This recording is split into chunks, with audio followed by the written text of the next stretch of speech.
స్వామివారికి వెనక భాగంలో జుట్టు ఉంటేనే నేను పూజిస్తానా లేదా పూజిస్తానా అని అన్న క్వశ్చన్. తిరుపతి మిగతా వాటికన్నా ఇంకొక విషయంలో భిన్నమైంది ఏంటంటే ఇక్కడ కేవలం ఒక మూర్తి కాదు, 5 ఉంటాయి. పంచబేరాలు అంటారు. సో ఒక మూర్తి ధ్రువమూర్తి అంటే మనకు కనిపించే ఆ పెద్దది ఆయనతో పాటుగా సో ఉగ్రమూర్తి అని, ఉత్సవమూర్తి అని, సో ఇట్లా 4 ఉంటాయి అనమాట.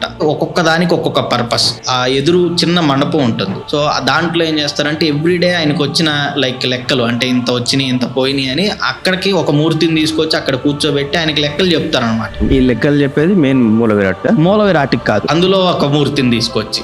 సో 4 ఉంటాయి. సో 4 మూర్తుల్లో ఒక్కొక్క దానికి ఒక్కొక్క పర్పస్. మిగతా చోట్ల యూజువల్ గా ఏముంటాయి అంటే చలా అచలా అని ఉంటాయి. సో చలా అంటే ఏంటంటే కదిలేదు, అచలా అంటే కదలంది. సో దోబేరి ఎప్పుడు కదలదు. సో దానికి ముందు ఎప్పుడు దానికి దగ్గరలో ఎప్పుడు కూడా మన ఉత్సవ మూర్తులు అని ఉంటాయి, ఊరుల్లో గానీ గ్రామాల్లో గానీ ఇవన్నీ. సో దీనికి ఎడిషనల్ గా ఇంకా తిరుపతిలో 3 ఉన్నాయి అనమాట.